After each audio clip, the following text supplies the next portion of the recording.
Assalamualaikum warahmatullahi wabarakatuh.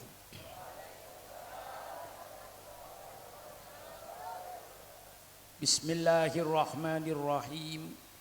Alhamdulillahi rabbil alamin. Wassalatu wassalamu ala asrafil anbiya'i wal mursalin. Sayyidina wa habibina wa syafi'ina wa maulana Muhammad wa ala alihi wa ashabihi ajmain. Subhanaka la ilma lana illa ma 'allamtana innaka antal alimul hakim. La haula wa la quwwata illa billahil aliyil azim. Amma ba'du. Para alim ulama yang saya muliakan, yang tidak saya sebut satu persatu karena banyaknya, dengan tidak mengurangi takzim saya, hormat saya kepada beliau. Hadirin dan hadirat sekalian yang berbahagia, wabil khusus kepada seluruh panitia dan pimpinan Masjid Baitul Abror yang pada malam hari ini mengadakan peringatan Maulid Nabi besar Muhammad sallallahu alaihi wasallam dan haul, juga kepada Ustadz Muhammad Rois beserta Ustadz Zainal yang selalu mondar-mandir ke rumah saya di Jakarta dari takutnya saya tidak hadir. Bukan sekali dua kali datang ke rumah saya untuk menghadiri peringatan ini. Saya ucapkan terima kasih yang sebesar-besarnya. Kepada seluruh panitia saya ucapkan terima kasih atas segala pengorbanannya. Karena saya yakin tidak ada satu kemauan, tidak ada satu cita-cita yang akan berhasil tanpa adanya pengorbanan. Negara Kesatuan Republik ini terwujud bukan hadiah dari Belanda, bukan hadiah dari Jepang, tapi kemerdekaan kita, terwujudnya Negara Kesatuan Republik Indonesia ditebus dengan aliran darah dan cucuran air mata seluruh rakyat Indonesia. Pada zaman perjuangan, berapa wanita-wanita yang menjadi janda, berapa juta anak yang menjadi yatim sebagai pengorbanan untuk mewujudkan kemerdekaan Negara Kesatuan Republik Indonesia. Maka oleh pemerintah tanggal 22 Oktober ini dijadikan hari santri, karena yang berjuang berkorban itu pada umumnya adalah umat Islam secara mayoritas. Kalau saudara mau bertanya sejauh mana jasanya pengorbanan umat Islam, persilakan pemerintah adakan sensus kuburan. Jangan sensus penduduk saja. Coba adakan sensus kuburan yang namanya Taman Pahlawan. Saya kira dari Sabang, Aceh sampai Merauke, setiap kota kabupaten pasti ada Taman Pahlawan. Di Bangkalan, di Sampang, di Pamekasan, di seluruh kota kabupaten di Indonesia ini 540 kota kabupaten mesti ada Taman Pahlawannya. Kemudian sensus Taman Pahlawan itu yang mati itu siapa? Pas tanya aki nang kuburan Taman Pahlawan kinika. Seranya mana sampian, agama apa, nama siapa, agama apa, nama siapa, agama apa. Saya yakin 99% yang ada di Taman Pahlawan itu adalah darahnya umat Islam. Ini dengan pengorbanan. Agama Islam ini jaya sampai sekarang ini Ini pun tidak terlepas karena pengorbanan. Agama Islam etoronaki sareng Allah dak Kanjeng Nabi tak langsung Islam nika jaya, tak langsung Islam nika tersebar. Tersebarnya Islam dan jayanya Islam karena diperjuangkan oleh Nabi dengan segala pengorbanannya. Siti Khadijah radhiyallahu anha berani mengorbankan seluruh hartanya untuk Islam. Subhanallah. Sayyidina Abu Bakar separuh hartanya untuk Islam. Sayyidina Umar hartanya untuk Islam. Sayyidina Utsman hartanya untuk Islam. Seluruh para sahabat kekayaannya untuk Islam. Karena mereka mau berkorban, alhamdulillah Islam jadi besar. Oleh sebab itu, orang Batengah tinggal pilih, sampian mau berkorban atau mau jadi korban. Dunia tidak akan lepas dari dua. Kalau tidak mau berkorban, ya jadi korban. Kalau tidak ingin jadi korban, ya berkorban. Akibat pengorbanan orang-orang sebelum kita, alhamdulillah kita tidak jadi korban. Maka kita sekarang harus berkorban. Untuk siapa? Bukan untuk kita. Kita berkorban sekarang untuk anak cucu kita nanti, supaya mereka tidak jadi korban. Maka saatnya kita berkorban membangun masjid, berkorban membangun pesantren, besarkan pesantren-pesantren di mana-mana, tanamkan akidah Islam untuk 10, 20, 50 tahun yang akan datang. Karena 50 tahun yang akan datang sudah bukan kita lagi yang akan mewarnai Islam ini. Barangkali 100 tahun yang akan datang kita sudah hilang, semua yang ada sekarang ini akan diganti dengan generasi mudanya. Oleh sebab itu, jangan sampai anak-anak kita tidak dididik secara Islam. Ku anfusakum wa ahlikum naro, jagalah dirimu dan jagalah keluarga-keluargamu dari api neraka.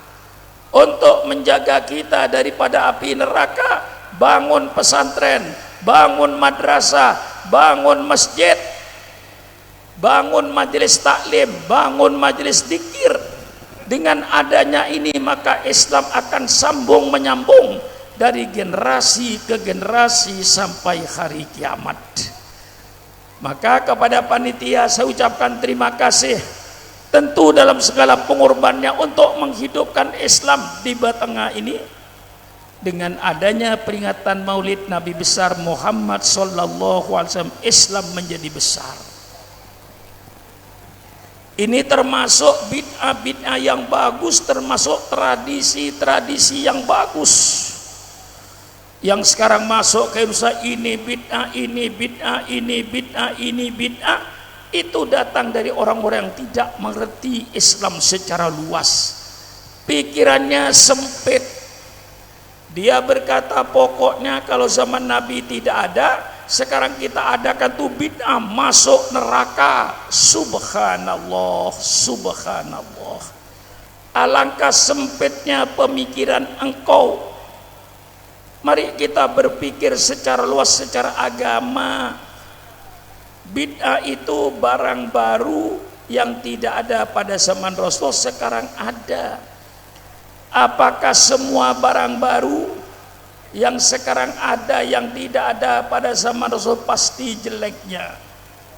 Tanpa pikiran saya akan berkata tengale bid'ah kenikah. Kalau bid'ah tadi sesuai dengan Quran dan hadis, itu termasuk bid'ah hasanah. Kalau bid'ah barang baru tadi bertentangan dengan Quran dan hadis, itu namanya bid'ah sayyi'ah, bid'ah yang dilarang.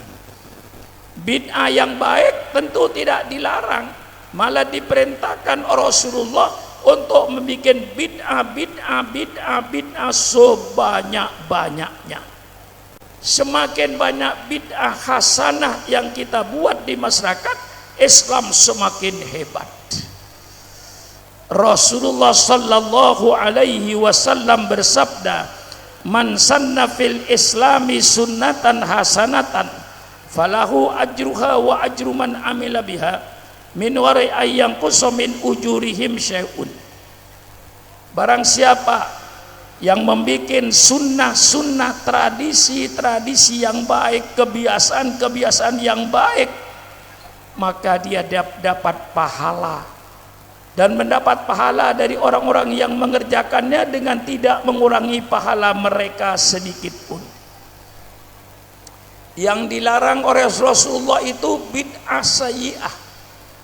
Man sanna fil islami sunnatan sayyi'atan. Di sini sama-sama kata-kata sunnah, tapi sunnah di sini berarti tradisi, kebiasaan. Barang siapa yang membuat kebiasaan tradisi yang tidak baik, bertentangan dengan Quran dan hadis, fa'alaihi wisruha, maka atasnya dosa, wa wisru man amila bihim, dan dosa orang-orang yang ikut mengerjakannya, min wairi ayyangkusu min auzarihim syai'un, dengan tidak mengurangi dosa-dosa mereka sedikit pun. Ini yang dilarang. Ini sekarang kadang-kadang berkembang. Dulu dikenal dengan ajaran Wahabi, sekarang dia menamakan dirinya Salafi, yang selalu membid'ahkan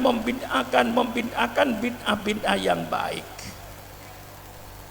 Yang berkata bid'ah ini ada yang bagus, bukan sukron ma'mun. Sayyidina Umar ibnul Khattab radhiyallahu anhu, ketika beliau melihat orang sembahyang tarawih sebanyak 12.000 orang di kota Madinah sembahyang tarawih tiap malam tanpa berjamaah, sholat sendiri-sendiri. Kemudian Sayyidina Umar berpikir, alangkah baiknya kalau sholat tarawih ini dibikin berjamaah. Pada zaman Sayyidina Abu Bakar tidak ada tarawih berjamaah. Pada zaman Rasulullah tidak ada tarawih berjamaah. Mengapa tidak ada? Takut, kata Rasul, dikhawatirkan nanti kalau dibikin jamaah terus menerus dianggapnya sholat tarawih itu wajib. Kemudian Sayyidina Umar berpikir, alangkah bagusnya kalau tarawih ini dibikin berjamaah. Ditunjuklah seorang sahabat bernama Ubay bin Ka'ab untuk menjadi imam ketika itu. Selesai sholat tarawih tertib, dalam kitab Fathul Bari, sarahnya kitab Shahihul Bukhari, Sayyidina Umar berkata, nikmatil bid'atu hadi, inilah sebagus-bagus bid'ah.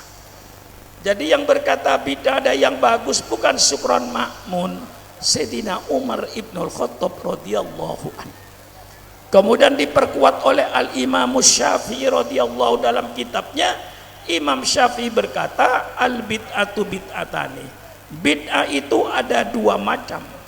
Al bid'atul mahmudah, bid'ah yang terpuji, wal bid'atul madmumah, dan bid'ah yang tercela. Mana bid'ah yang terpuji? Kata Imam Syafi'i, ma yuwafiqul kitab was sunnah. Bid'ah yang bagus adalah bid'ah yang sesuai dengan Al-Quran dan sunnah Nabi. Wal bid'atul madmumah, dan bid'ah yang tercela adalah bid'ah ma yukhaliful kitab was sunnah, yang bertentangan dengan Al-Quran itu, kata Nabi. Maka dalam ini kita harus menyadari, barangkali saudara-saudara saya di golongan Wahabi itu kurang memahami macam-macam perintah Allah. Ada perintah Allah yang Allah tentukan tempat dan waktunya. Tempatnya ditentukan, waktunya ditentukan. Itu namanya ibadah haji. Tempatnya harus di tanah suci Mekah, waktunya tanggal 9 Dzulhijjah sampai 13 Dzulhijjah. Selain itu tidak ada haji. Tempat dan waktunya ditentukan. Ada ibadat yang diperintahkan oleh Allah, hanya ditentukan waktunya saja. kemudian di waktu ditentukan tempatnya saja, waktunya bebas. Itu namanya ibadah umroh. Tempatnya di tanah suci Mekah, waktunya bebas. Ada ibadat yang Allah tentukan waktunya saja, tempatnya bebas. Itu namanya sholat 5 waktu, Bu. Sholat 5 waktu hanya tentunya yang ditentukan kalau waktunya. Sholat duhur pada waktu duhur, sholat asar pada waktu asar, sholat maghrib pada waktu maghrib, sholat isya pada waktu isya, sholat subuh pada waktu subuh. Tempatnya di mana? Bebas. Mau sholat di tengah sawah persilakan, mau sholat di tepi jalan tol persilakan, mau sholat di tepi laut persilakan, mau sholat di rumah persilakan. Cuman afdolnya sholat di Baitul Abror, afdolnya. Tapi bebas tempatnya. Nah, ini saudara-saudara saya barangkali dari golongan Wahabi, dari golongan Salafi itu kurang memahami perintah Allah yang Allah tidak menentukan tempat dan tidak menentukan waktu. Ini perintah banyak sekali. Allah perintahkan kita baca Quran. Kapan baca Quran? Kapan saja. Di mana baca Quran? Di mana saja. Allah tidak menentukan tempat. Surat apa yang dibaca? Bebas. Mau baca surat Kahfi, mau baca surat Al-Baqarah, mau baca surat Yasin, mau baca surat Waqiah, bebas.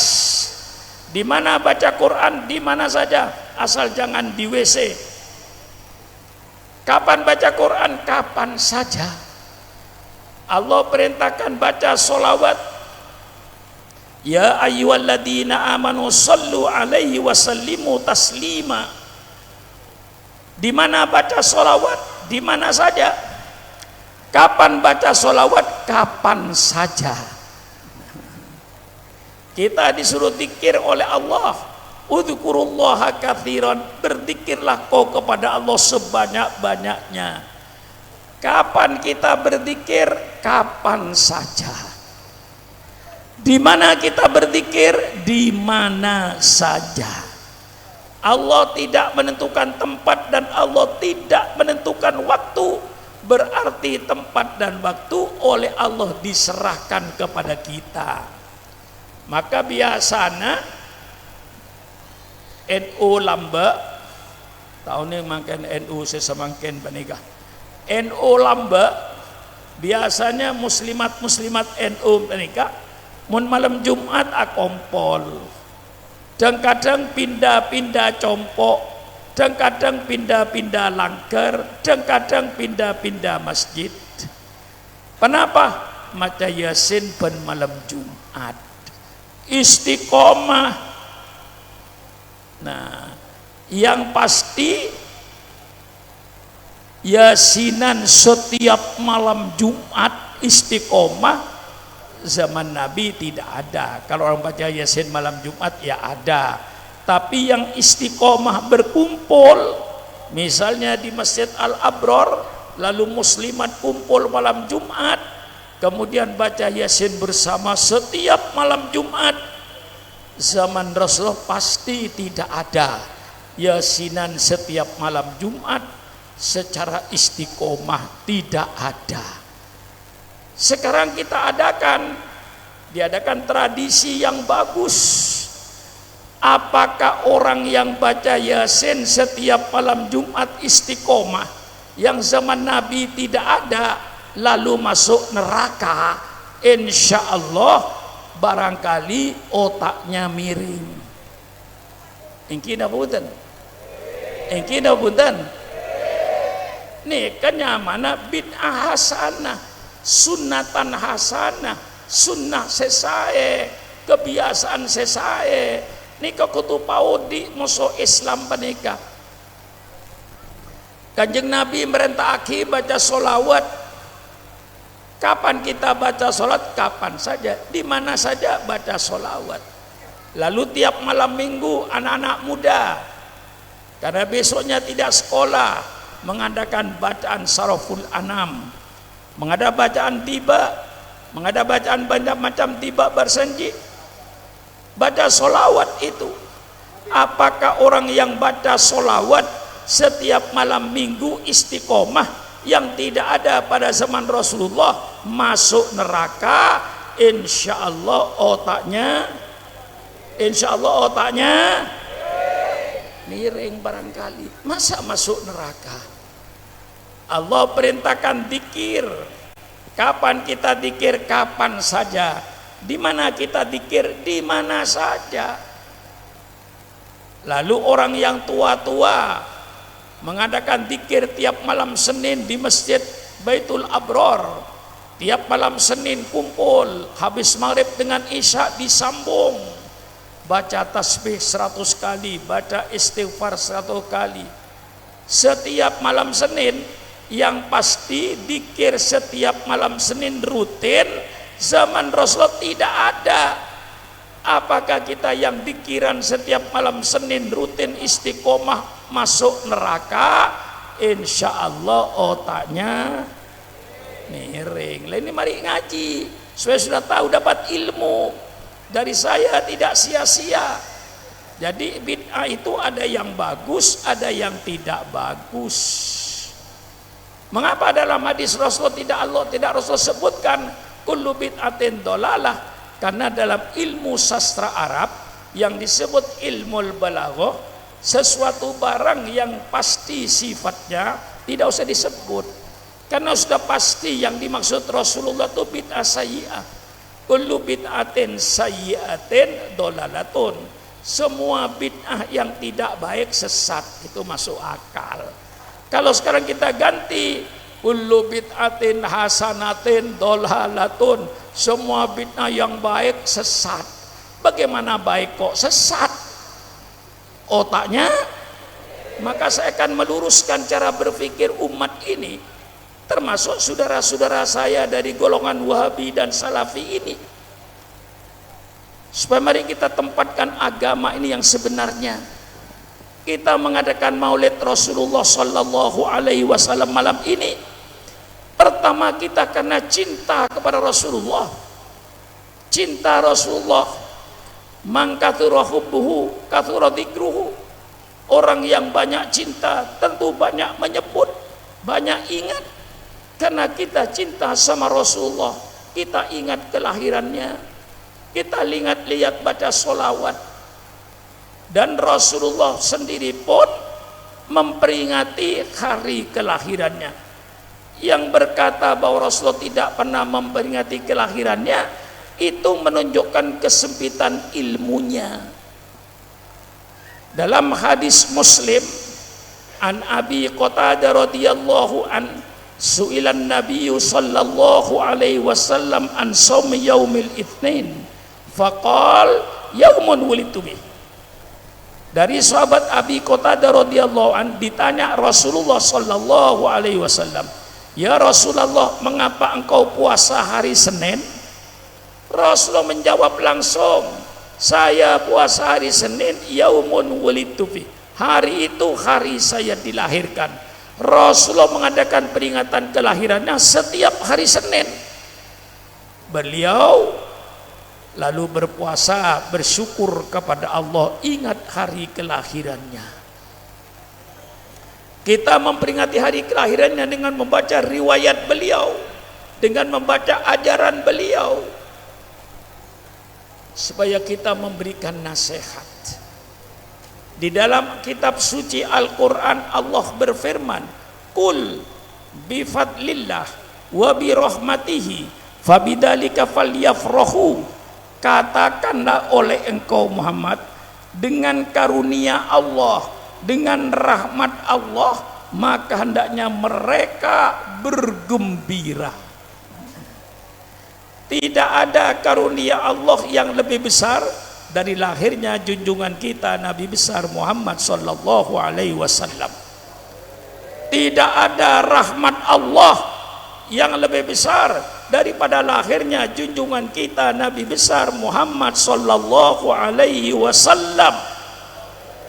Kita diperintahkan untuk bergembira dengan karunia Allah, bergembira dengan rahmat Allah.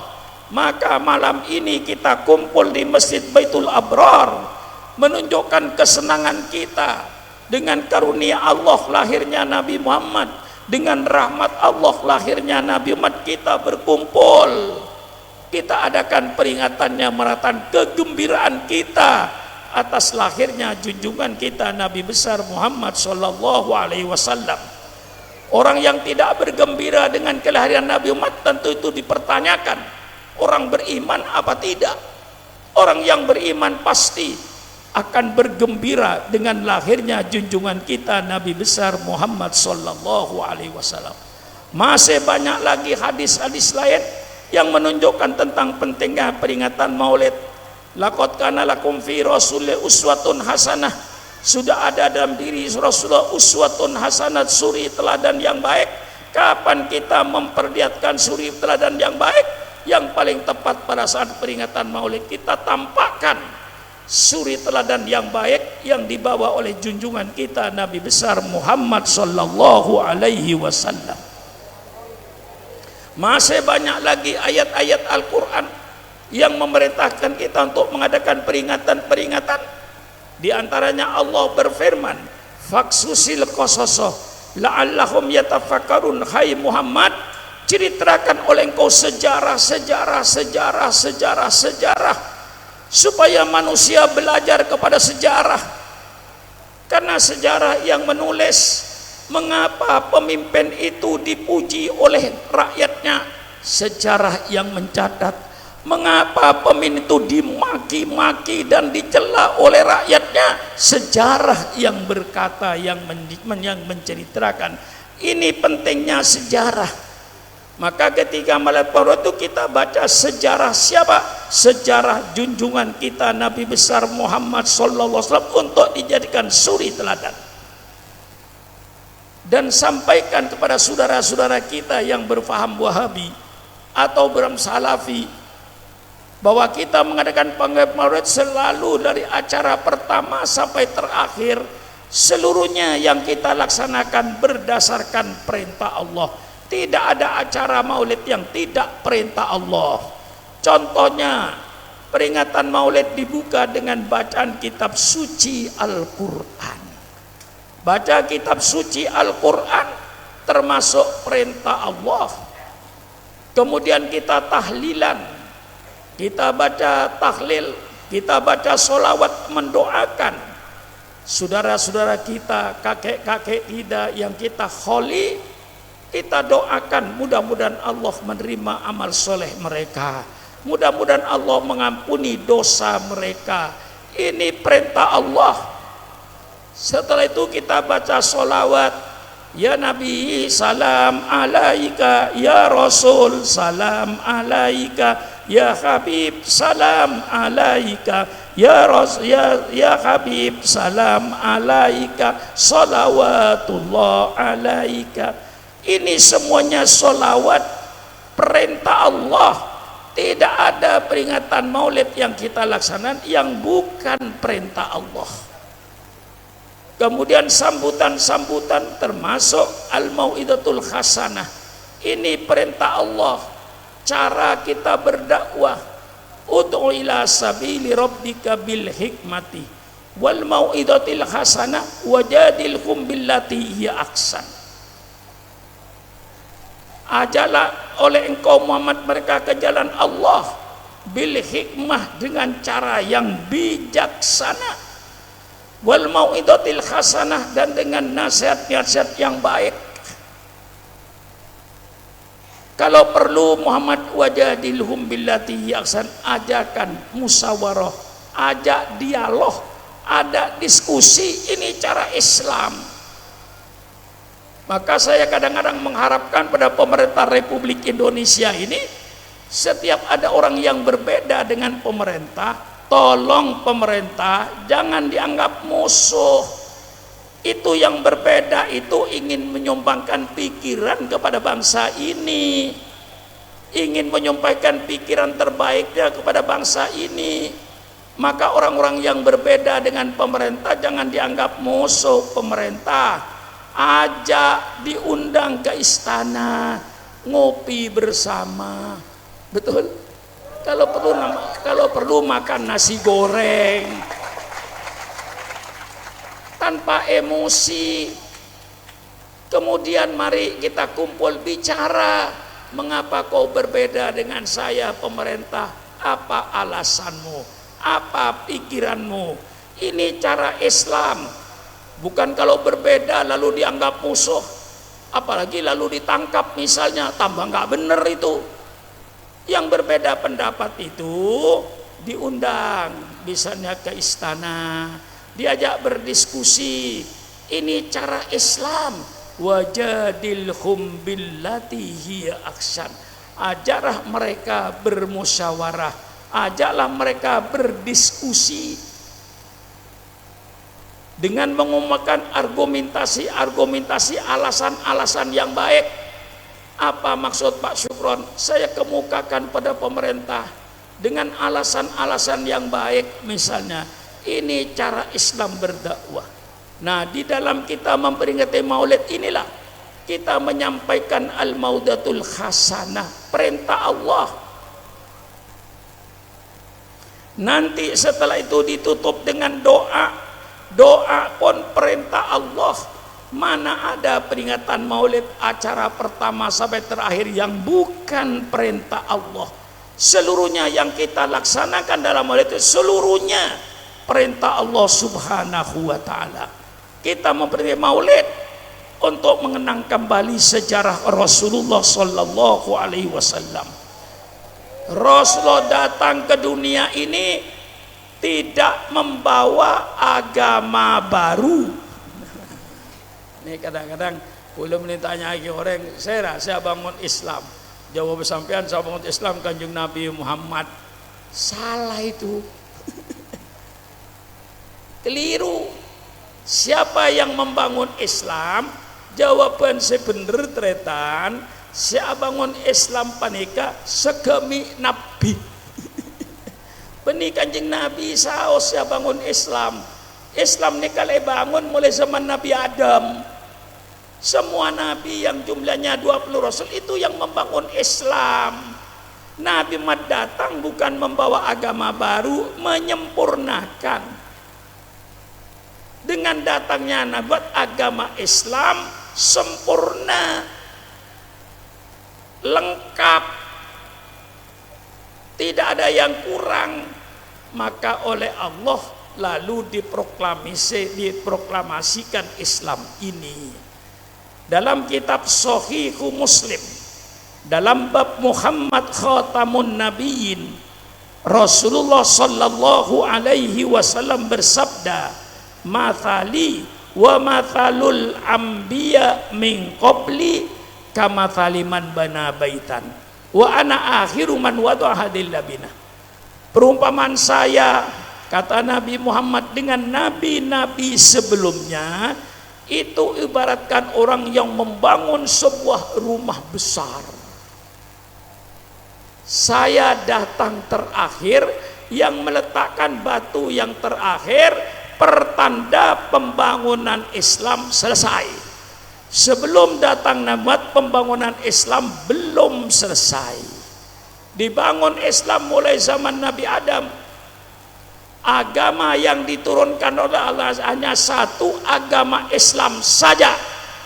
Allah tidak menurunkan agama selain agama Islam. Allah hanya menurunkan satu agama, agama Islam. Nabi Adam diutus oleh Allah. Nabi Adam mengajak umatnya supaya beriman kepada Allah, pencipta alam semesta. Sujud kepada Allah, bukan sujud kepada Nabi Adam. Dan Nabi Adam bersama-sama dengan umatnya sujud kepada Allah. Ini agama yang benar, ini Islam. Datang Nabi Nuh. Nabi Nuh sama dengan Nabi Adam, mengajak umatnya beriman kepada Allah, pencipta alam semesta. Sujud kepada Allah, bukan sujud kepada Nabi Nuh. dan Nabi Nuh bersama-sama dengan umatnya sujud kepada Allah. Ini agama yang benar, ini Islam. Datang Nabi Ibrahim alaihissalam. Apa seruan Nabi Ibrahim? Sama. Nabi Ibrahim mengajak umatnya supaya beriman kepada Allah, pencipta alam semesta, sujud kepada Allah, bukan sujud kepada Nabi Ibrahim. Dan Nabi Ibrahim bersama-sama umat sujud kepada Allah. Datang Nabi Musa, seruan apa? Sama. Nabi Musa seperti Nabi Ibrahim mengajak umatnya beriman kepada sujud kepada Allah, bukan sujud kepada Nabi Musa. Dan Nabi Musa bersama-sama dengan umat sujud kepada Allah. Ini agama Islam, agama yang diturunkan oleh Allah. Datang Nabi Isa, yang oleh saudara kita di gereja disebut Yesus Kristus. Di dalam Al-Quran Nabi Isa mengajak umatnya supaya beriman kepada Allah, sujud kepada Allah, bukan sujud kepada Nabi Isa. Dan Nabi Isa bersama-sama dengan umatnya sujud kepada Allah, pencipta alam semesta. Datang junjungan kita Nabi besar Muhammad sallallahu alaihi wasallam. Nabi Muhammad tidak membawa agama baru. Nabi Muhammad mengajak umatnya supaya beriman kepada Allah, sujud kepada Allah, bukan sujud kepada Nabi Muhammad. Dan Nabi Muhammad bersama-sama dengan umatnya sujud kepada Allah subhanahu wa ta'ala. Ini agama Islam yang diturunkan oleh Allah melalui 25 Rasul. Rasul datang terakhir menyempurnakan, menyelesaikan bangunan. Kalau istilah orang membangun namanya finishing. Rasulullah yang menyempurnakan bangunan Islam ini. Apa bedanya Pak Sukron? Tidak ada bedanya. Hanya syariat Allah tidak diturunkan sekaligus. Kalau diturunkan sekaligus, siapa yang akan melaksanakan? Enggak ada orang. Maka zaman Nabi Adam misalnya tidak ada undang-undang nyolong, undang-undang ngecok. Zaman Nabi Adam sobung. Mek tak ada undang-undang ngecok, polana tak ada orang ngecok. Mek tak ada orang ngecok, ingki tak ada orang. Saya rasa ngecok. Nah, tanah belum dikapling-kapling. Boro-boro kapling sampean. Negara tak ada. Zaman Nabi Adam gak ada Singapura, gak ada Malaysia, gak ada Indonesia, gak ada Belanda. Yang ada dunia. Milik siapa? Milik Nabi Adam dan Siti Hawa berdua. Ya Allah, berapa miliar hektar, mungkin triliun hektar. Siapa yang mau menyerobot tanah? Nggak ada. Nah, sederhana syariat Allah tentang nyolong belum diturunkan. Zaman Nabi Adam tidak ada undang-undang perkawinan seperti kita sekarang ini. Ada besan, ada saksi, ada akad nikah, ada mahar. Mengapa belum ada undang-undang perkawinan seperti ini? Karena zaman Nabi Adam tidak ada orang kawin. Mengapa tidak ada orang kawin? Karena tidak ada orang. Jadi oleh Allah dipermudah. Kakak kandung kawin dengan adik kandung zaman Nabi Adam boleh. Semakin jala bola sampean. Batu Rabi ini soal NTB Polan Radin. Kini ke salah, sampean salah rembin. Mastin rembi zaman Nabi Adam lambo. Iki punten. Merembi zaman Nabi Adam oleh. Datang Nabi Nuh pasampurna. Datang Nabi Ibrahim pasampurna. Datang Nabi Musa pasampurna sareng kitab Taurat. Datang Nabi Isa sebelumnya, datang Nabi Daud disempurnakan dengan kitab Zabur. Datang Nabi Isa disempurnakan dengan kitab Injil. Maka kita umat Islam wajib percaya bahwa kitab Zabur kitab suci, kitab Taurat kitab suci, kitab Injil kitab suci, tapi bukan Injil yang ada sekarang. Yang kita percaya Injil yang asli. Injil yang asli yang mana? Injil yang asli yang firman Allah yang Allah berikan kepada Nabi Isa, dan tidak ada di situ perkataan Nabi Isa. kitab itu sekarang sudah tidak ada. Yang ada sekarang Injil ada 5. Itulah keyakinan mereka, kita tidak usah menghina. 1, Injil Matius yang ditulis oleh orang yang bernama Matius. Injil Lukas ditulis oleh orang yang bernama Lukas. Injil Yahya ditulis oleh orang yang bernama Yahya. Injil Markus ditulis oleh orang yang bernama Markus. 4 Injil inilah yang diakui oleh gereja. Ada 1 kitab Injil yang tidak boleh dibaca oleh umat gereja. Injil mana itu? Namanya Injil Barnabas. Mengapa Injil Barnabas itu tidak boleh dibaca? Karena isinya mirip dengan Al-Quran. Gitu saja. Nah, yang asli mana? Ya tidak ada. Karena yang asli mesti 1. Untuk disampaikan kepada umatnya. Itu yang kami iman, yang kami percaya bahwa Allah merupakan kitab suci yang namanya Taurat, firman Allah berikan pada Nabi Musa kepada kaumnya. Kami percaya kitab Injil yang isinya hanya firman Allah yang diberikan kepada Nabi Isa untuk sampai kepada umatnya. Nah, semua ini sekarang sudah tidak ada. Menurut Al-Quran karena oleh Allah dicabut, sudah diganti dengan kitab Al-Quran yang sempurna. Al-Quran kitab suci yang sempurna, isinya segala macam persoalan. Karena Al-Quran diturunkan sempurna, hudan linnas. Semua syariat Allah sudah tumplek, sudah tumpah semua, tidak ada sisanya di Lauh Mahfud. Sudah diturunkan oleh Allah syariatnya berupa Al-Quran 30 juz.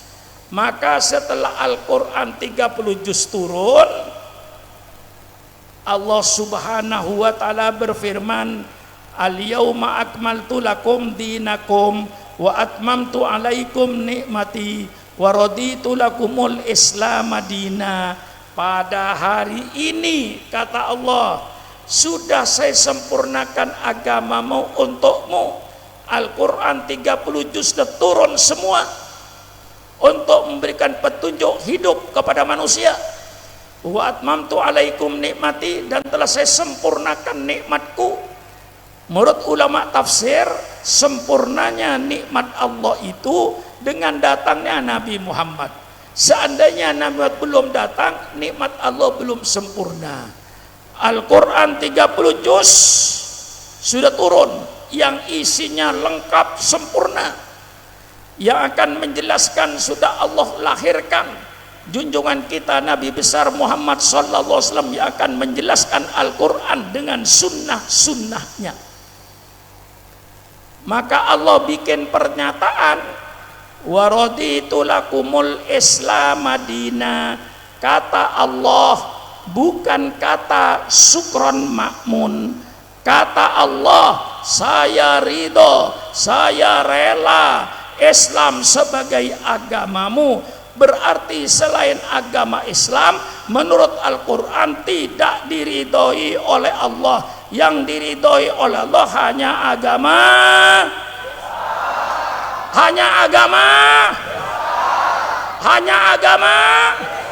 selain Islam menurut Al-Quran tidak diridhoi oleh Allah. Allah tegaskan lagi, inna dina indallahil Islam, sesungguhnya agama yang diridhoi oleh Allah hanya agama Islam. Ditegaskan lagi oleh Allah, wa may yabtaghi ghairal islami dinan fala yuqbala minhu wa huwa fil akhirati minal khasirin.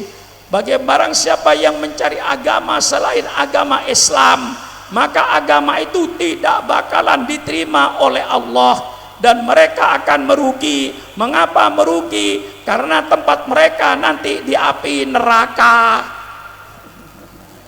Ini kadang-kadang kiai sudah agak takut mengeluarkan ayat ini, Pak.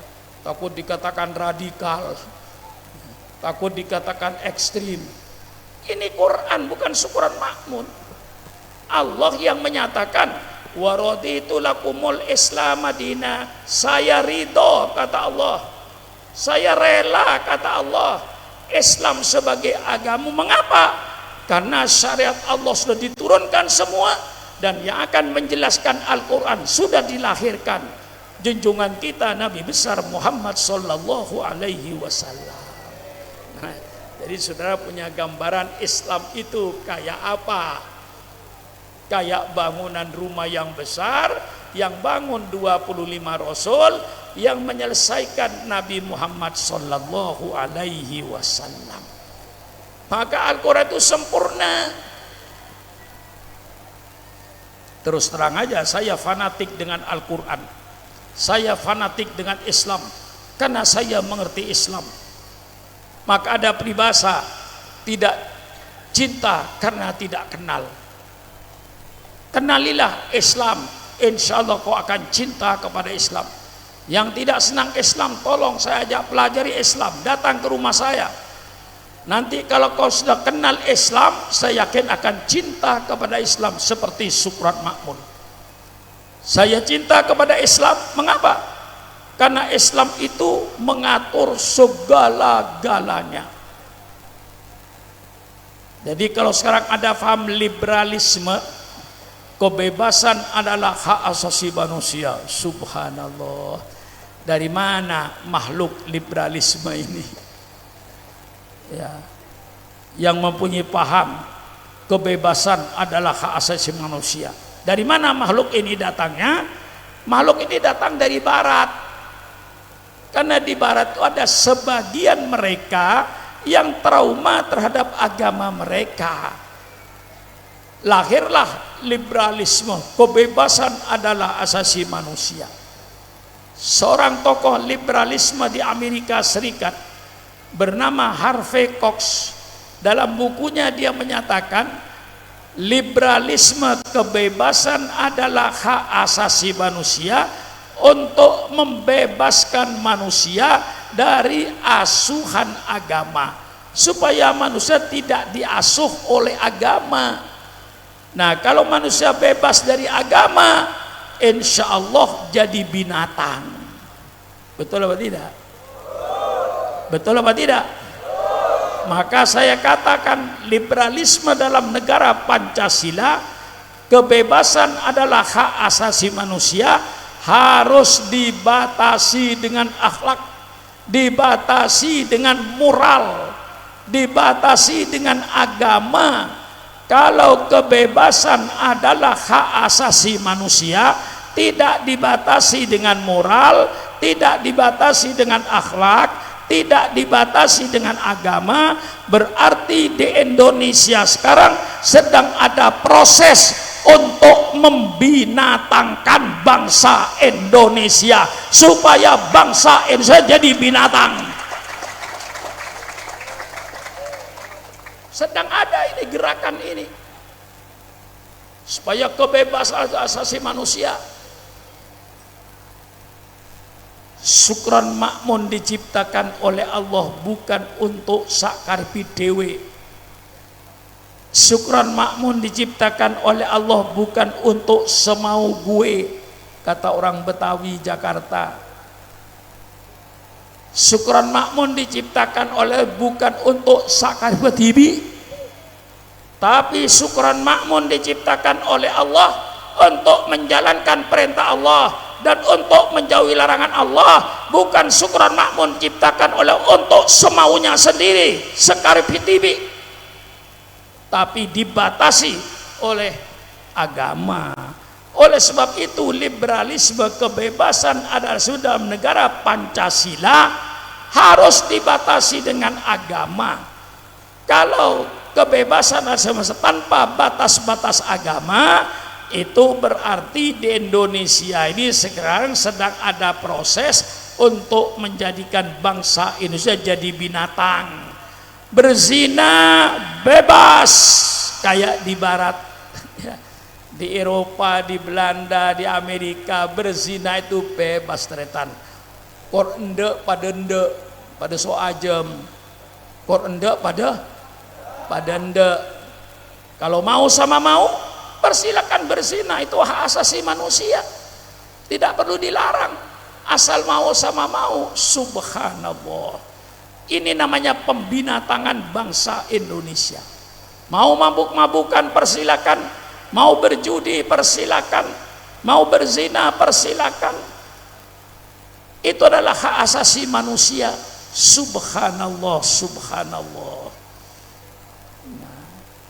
Maka Allah turunkan agama ini justru untuk mengatur kehidupan manusia. Maka kula fanatik masuk Islam panika. Karena apa? Rumah tangga diatur oleh Islam. Siapa laki-laki yang boleh satu bantal? Siapa perempuan yang boleh satu bantal? Jangan sembarang laki-laki dan sembarang perempuan satu bantal. Itu namanya pelacuran. Itu namanya perzinaan.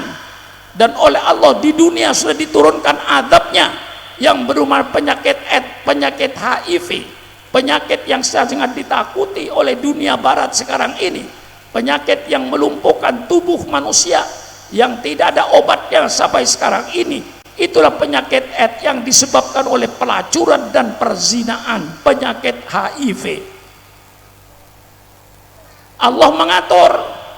Mengapa diatur? Supaya mengatur keturunannya. Si anak kenal orang tua kenal anak, tidak seperti ayam dan kambing. Anak ayam tidak kenal bapaknya, bapaknya tidak kenal anaknya. Itu namanya binatang. Maka Islam mengatur hibdun nasl, untuk menjaga keturunan diatur oleh Islam dengan perkawinan yang sah. Setelah membina rumah tangga, hanya Islam barangkali yang mempunyai aturan yang sempurna dalam rumah tangga. Diatur dalam rumah tangga, wa asiruhunna bil ma'ruf, suami mempergauli istrinya dengan baik. Istrinya ad-dunya mata'un wa khairu mata'i al-mar'atus sholihah. Dunia itu perhiasan, sebagus-bagus perhiasan dunia siapa? Bukan mobil Mercedes, bukan motor Yamaha. Sebagus-bagus perhiasan dunia al-mar'atus sholihah, wanita yang sholihah, wanita yang berakhlak baik, yang berbakti pada suaminya, suaminya menghormati istrinya. Alangkah indahnya rumah tangga ini. Ayah dan ibu mencintai anaknya, anaknya berbakti pada kedua orang tuanya. Tolong carikan rumah tangga yang lebih indah daripada syariat Islam. Carikan. Saya tantang bahwa syariat Islam syariat yang paling bagus dalam mengatur rumah tangga. Tidak ada kekerasan rumah tangga, tidak ada kekerasan anak. Kalau pemerintah sekarang membuat lembaga perlindungan anak, lembaga perlindungan kekerasan dalam keluarga, dalam Islam itu tidak kenal semuanya. Istri solihah berbakti sama suaminya, suaminya memperistirahat dengan sopan, dengan akhlakul karimah, saling hormat menghormati suami istri, saling hargai menghargai suami istri. Anak dan orang tua sebagaimana digariskan Rasulullah, laisa minna man lam yuqir kabirona wala yamhar sawirona. Tidak termasuk golonganku, kata Rasulullah, anak kecil yang tidak menghormati orang tua, tidak berbakti pada orang tua, dan tidak termasuk golonganku orang tua yang tidak belas kasihan kepada anaknya. Subhanallah, Islam indah, syariat Islam dalam rumah tangga indah. Ku anfusakum wa ahlikum naro, jagalah dirimu dan keluargamu dari api neraka. Maka dalam Islam ini pembangunan bangsa yang besar harus dimulai dengan pembangunan rumah tangga. Berhasilnya pembangunan rumah tangga, berhasillah pembangunan bangsa yang besar ini. Gagalnya pembangunan rumah tangga, gagallah pembangunan negara ini. Kalau rumah tangga ini bagus, bapaknya bagus, bertakwa kepada Allah, istrinya bertakwa kepada Allah, anaknya bertakwa kepada Allah, RT ini bagus, RT ini bagus, satu RW bagus, RW ini bagus, RW ini bagus, satu kelurahan bagus, kelurahan ini bagus, satu kecamatan bagus, satu kecamatan ini bagus, satu kabupaten bagus, kabupaten ini bagus, kabupaten bagus, satu provinsi bagus, provinsi ini bagus, satu negara bagus. Berhasilnya pembangunan suatu negara yang besar harus dimulai dari pembangunan rumah tangga. Ini Islam punya konsep, dan ini insya Allah sebagus-bagus konsep. Karena berhasilnya pembangunan rumah tangga, maka berhasilnya pembangunan bangsa yang besar ini. Gagalnya pembangunan rumah tangga, gagal pembangunan negara ini. Seperti sekarang ini, bapaknya tukang main judi, istrinya kalau malam hilang, anaknya narkoba, hancurlah rumah tangga ini, hancurlah rumah tangga, hancurlah suatu bangsa. Alangkah indahnya syariat Islam ini. Mulailah pembangunan bangsa dari rumah-rumah ini. Masya Allah. Dan dalam rumah ini peraturannya lengkap Islam ini. Mulai dari kamar mandi, WC. Dalam Islam diatur sebelum masuk WC, Allahumma inni a'udzubika minal khubuthi wal khaba'is. Jauhkanlah kami daripada yang kotor dan yang menyakitkan. Masuk WC dengan kaki kiri. Dalam hadis, tuntaskan najis itu. Kau buang air kecil, air besar, tuntaskan najis sampai keluar semua, jangan ada sisa. Setelah kau bersihkan najis itu, Masya Allah, hanya Islam barangkali yang mempunyai peraturan cara menghilangkan najis. Saya tidak tahu agama lain. Ya mungkin juga sama, mungkin juga ada. Tapi yang saya tahu yang pasti Islam. Hilangkan najis itu. Bagaimana cara menghilangkan najis? Hilangkan baunya. Kalau najis itu berbau, hilangkan warnanya. Kalau najis itu berwarna, hilangkan rasanya. Kalau najis ada rasanya, seperti alkohol dan daging babi misalnya. Subhanallah. Hilang warna, hilang bau, hilang rasa, najis hilang. Subhanallah. Hanya Islam yang punya.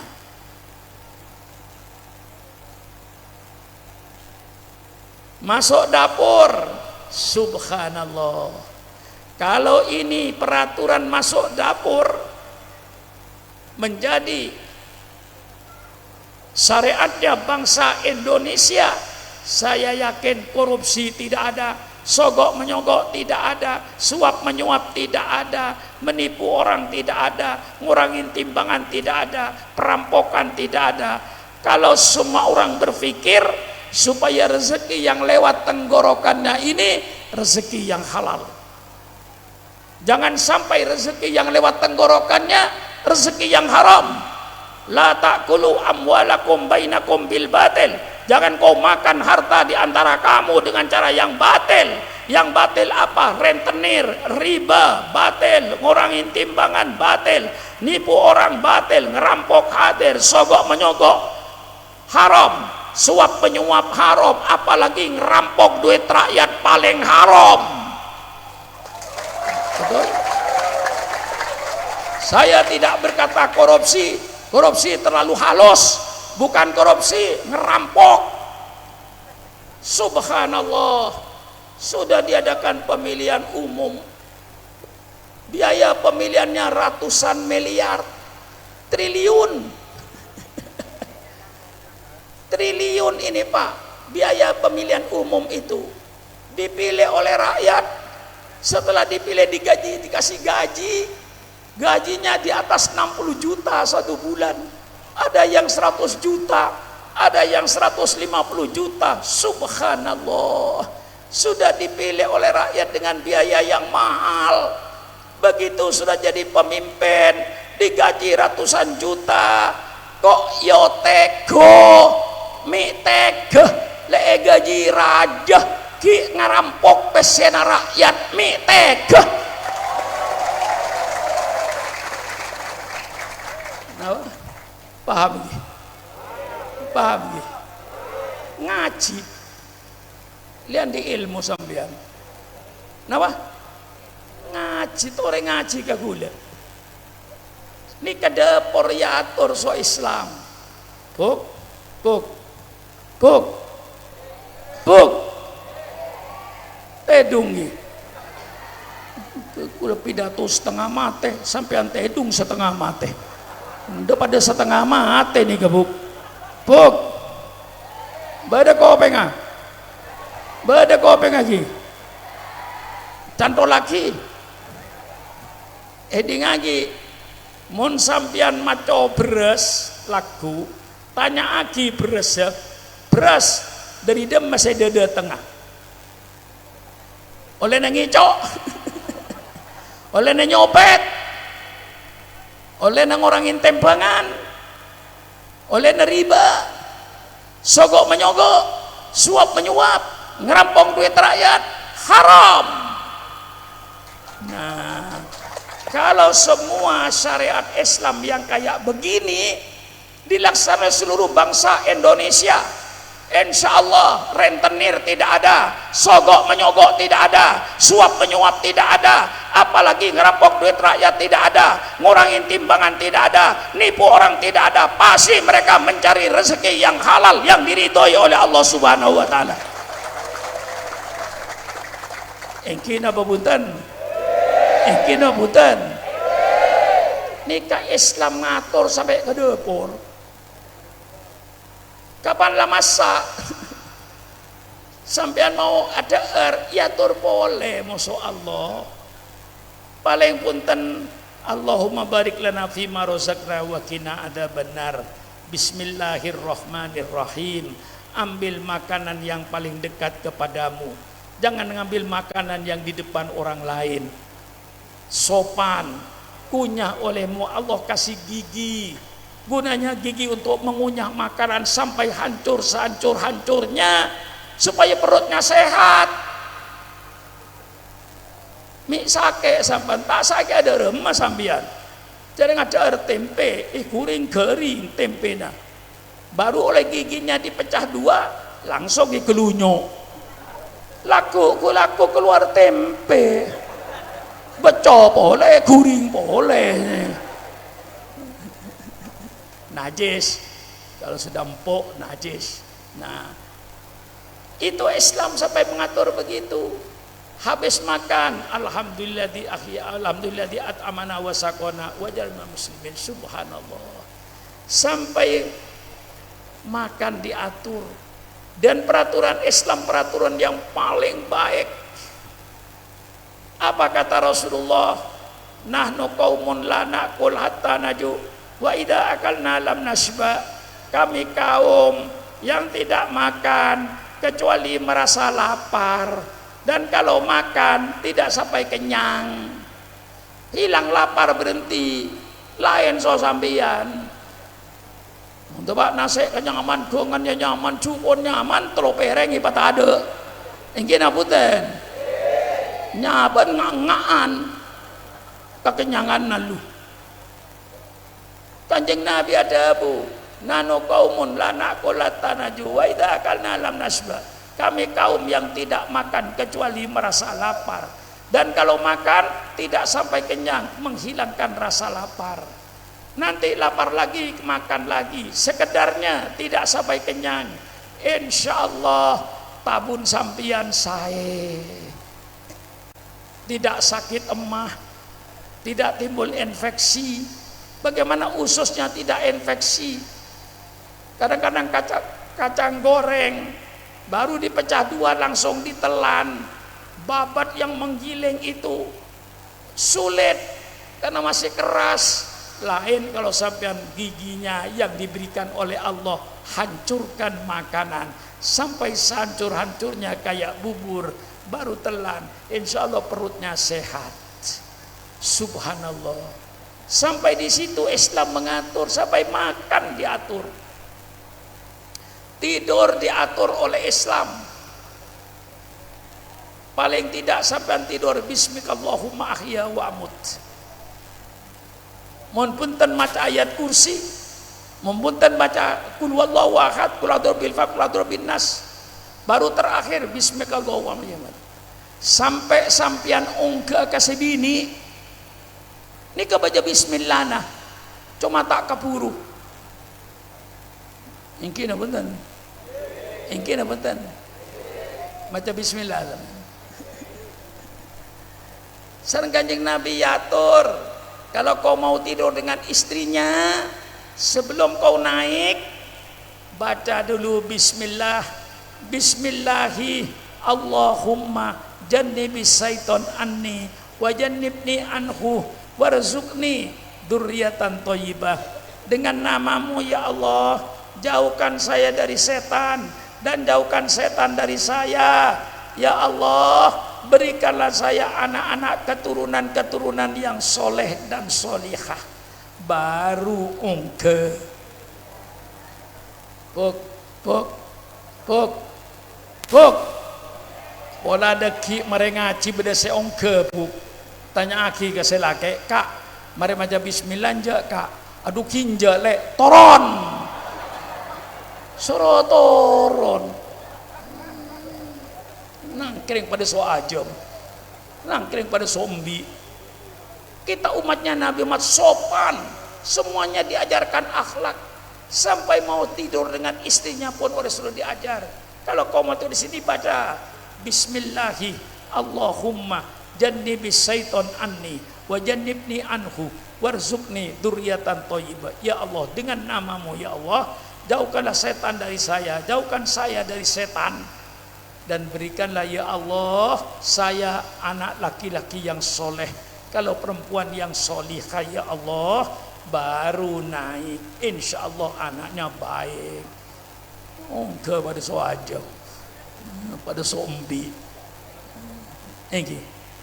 Nikah Islam, saking dari bagus so Islam, kayak kula fanatik so Islam mereka. Sebab kenapa aku ngerti Islam ya Allah, Islam syariatnya indah.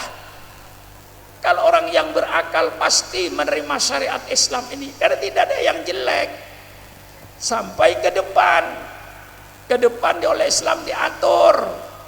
Orang jadi tuan rumah, mangkana yu'minu billahi wal yaumil akhir falyukrim dhaifahu. Barang siapa yang beriman kepada Allah dan hari kiamat, muliakan tamu. Kita wajib menghormati tamu. Yang tamu pun harus sopan. La tadkhulu buyutan ghayra buyutikum hatta tasta'nisu aw tusallimu ila ahliha. Jangan kau masuk rumah yang bukan rumahmu sehingga engkau minta izin dan mengucapkan salam. Kalau 3 kali assalamualaikum tidak dijawab, haram kau masuk rumah orang. Berarti tidak ada izin. Subhanallah. Sampai di situ Islam mengatur.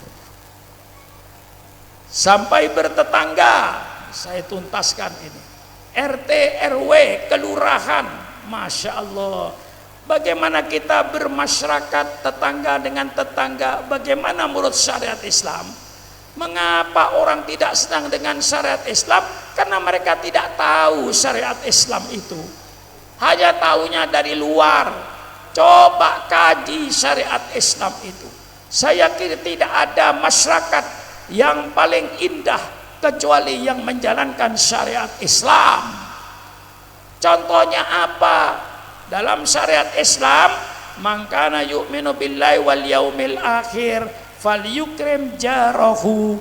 Kata Rasulullah, barang siapa yang cinta kepada Allah dan beriman kepada Allah dan Rasulnya dan hari kiamat, muliakan tetangga. Subhanallah. Tetangga dengan tetangga saling hormat menghormati, saling harga menghargai. Apa ada masyarakat yang lebih indah dari ini? Tidak ada. Tidak ada hasut menghasut, tidak ada dengki mendengki, karena mereka semua tahu nasib itu yang menentukan Allah. Saya tidak usah iri kalau tetangga itu kaya, yang membuat kaya dia Allah. Saya dikasih rezeki yang sederhana, terima. Subhanallah. Kalau di masyarakat tidak ada yang dengki mendengki, tidak ada yang hasut menghasut, tidak ada sifat iri hati, karena mereka sadar, ahum yaksimuna rahmat rabbik. Apakah kalian yang membagi-bagi rahmat Allah? Allah jawab, nahnu qasamna bainahum ma'isyatahum fil hayatid dunya. Kami, kata Allah, yang bagi-bagi nasib mereka di dunia. Ada yang Allah jadikan kaya, ada yang tidak. Mengapa Allah jadikan berbeda-beda, tidak jadikan kaya semua? Kalau dijadikan kaya semua susah. Semuanya kaya, tidak ada yang miskin. Tetangga semuanya duitnya jutaan, mesin mobilnya bagus. Saudara jadi cari tukang gali sumur gak bakalan ada, kaya semua. Lebaran mau tukang cat rumah kagak ada, semuanya kaya. Lihat orang Saudi itu ketika kaya menjadi tukang cuci piring ke Indonesia, betul apa tidak? Jadi tukang cuci piring ke Banjarmasin, jadi tukang cuci piring ke Jawa Barat, dinaikkan pesawat dibayar mahal, turun di Jeddah nyuci piring. Nah, maka oleh Allah dikatakan itu tidak sama, supaya orang satu dengan yang lain saling butuh dan membutuhkan. Alangkah indahnya syariat Islam. Yang kaya sadar. Kalau ada orang kaya, baik yang di Jakarta maupun Surabaya, dengarkan perkataan saya. Hai orang kaya, pastikan bahwa kekayaanmu itu pasti keringatnya orang miskin. Betul apa tidak? Betul apa tidak? Orang kaya, kekayaanmu pasti keringatnya orang miskin. Kau punya sawah, katakan 5 hektar, 10 hektar. Kalau tidak ada orang miskin yang macul di sawahmu, persilakan orang kaya pacul sawahmu yang 10 hektar sendirian. Insya Allah engkau mati macul. Betul apa tidak? Si kaya sadar bahwa kekayaan saya adalah keringatnya fakir miskin. Saya punya pabrik di Surabaya. Siapa yang kerja di pabrik itu? Fakir miskin. Cintailah fakir miskin. Rasulullah katakan bayar dia ongkosnya sebelum keringatnya kering, dan bayarlah dia sesuai dengan keuntungan yang kamu peroleh. Subhanallah, tidak ada kedoliman dalam Islam.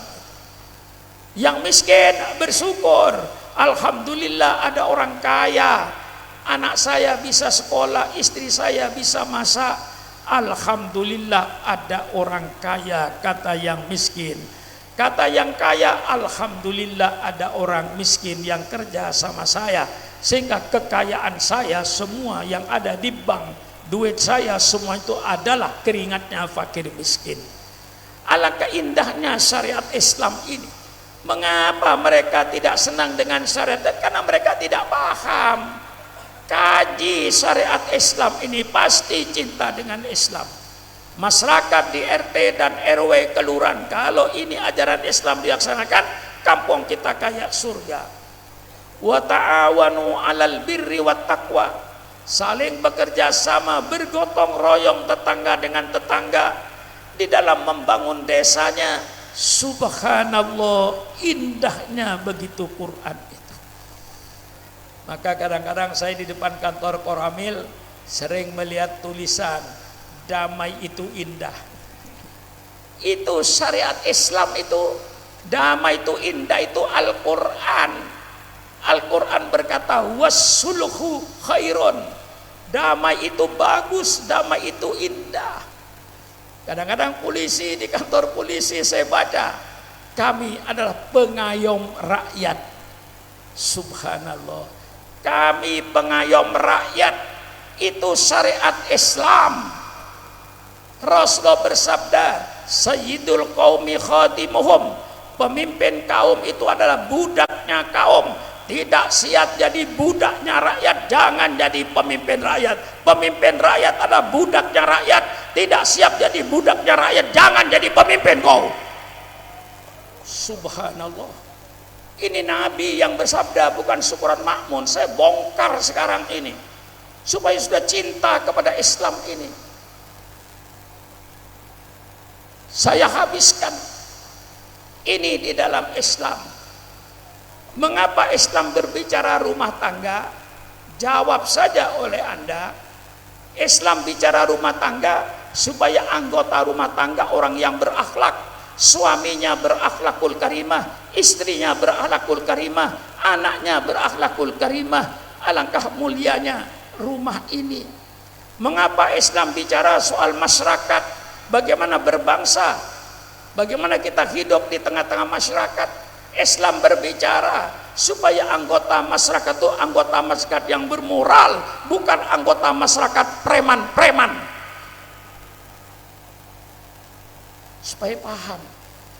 Islam bicara soal ekonomi, Masya Allah. Maka di tengah-tengah ekonomi internasional yang sedang bangkit, Islam membangkitkan syariat Islam dengan adanya bank muamalah. Semua bank sekarang di Indonesia mendirikan bank syariat. Mengapa kau tidak senang dengan syariat Islam padahal kau mendirikan bank syariah, bank mandiri syariah, bank BNI syariah, bank BRI syariah, sampai banknya Cina yang namanya BCA itu juga mendirikan bank syariah. Dan bank syariah itu bukan di negara Islam saja. Di Eropa berdiri bank syariah, di Amerika berdiri bank syariah, melepaskan manusia di sistem riba. Subhanallah. Dan ini diakui oleh dunia bahwa bank Islam itu bagus, sehingga mereka ikut mendirikan bank Islam walaupun tidak Islam. Ini semuanya syariah ekonomi.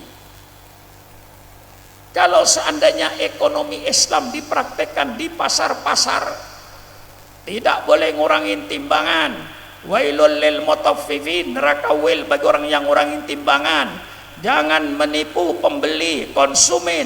Kalau barang baik katakan baik, kalau kata jelek katakan jelek, supaya pembeli nanti sampai di rumah tidak tertipu. Ini Islam pedagang harus jujur. Mengapa Islam bicara ekonomi? Supaya pelaku-pelaku ekonomi berakhlakul karimah, berakhlak Al-Quran. Kalau pelaku ekonomi berakhlak Al-Quran, pemerintah tidak perlu mendirikan badan perlindungan konsumen. Pasti konsumen akan terlindung dengan ajaran Islam dalam ekonomi. Nah, saya ya memuji Islam tuh, memuji agama sih nggak apa-apa, Pak. Sama dengan bapak memuji istrinya boleh nggak? Boleh nggak? Boleh nggak? Boleh aja. Memuji istrinya boleh, asal jangan mencela istri orang, kan itu tuh. Yang nggak boleh itu memuji istrinya lalu memuji istrinya tetangga, pasti digebukin saudara. Kalau memuji istri sendiri. Kalau saya ditanya, siapa Pak Sugron perempuan paling cantik di dunia? Saya jawab, pertama ibu kandung saya. Yang kedua istri saya. Mau apa saudara? Mau marah? Saya nggak menghina istri saudara kok. Nah, saya memuji Islam supaya umat ini sebagai mantap dengan Islamnya ini. Jadi kalau ekonomi itu memakai syariat Islam, tidak ada pelaku ekonomi yang menipu, tidak ada pelaku ekonomi yang ngurangin timbangan. Semua pelaku ekonomi berakhlakul karimah. Innama bu'ithtu liutammima makarimal akhlak. Sesungguhnya saya diutus, kata Rasulullah, untuk menyempurnakan akhlak manusia. Maka Islam bicara rumah tangga, Islam bicara bagaimana bermasyarakat, Islam bicara bagaimana bertani supaya akhlaknya petani, akhlak Al-Quran. Bagaimana berdagang supaya pelaku ekonomi akhlaknya Al-Quran, tidak menipu orang. Dan Islam bicara soal politik. Nah, dulu Kiai yang melarang kiai bicara politik di masjid, yang melarang kiai bicara politik di pengajian-pengajian itu Belanda, Kiai. Dulu Belanda melarang kita, zaman Belanda melarang kiai jangan bicara politik karena Belanda ingin menjajah Indonesia.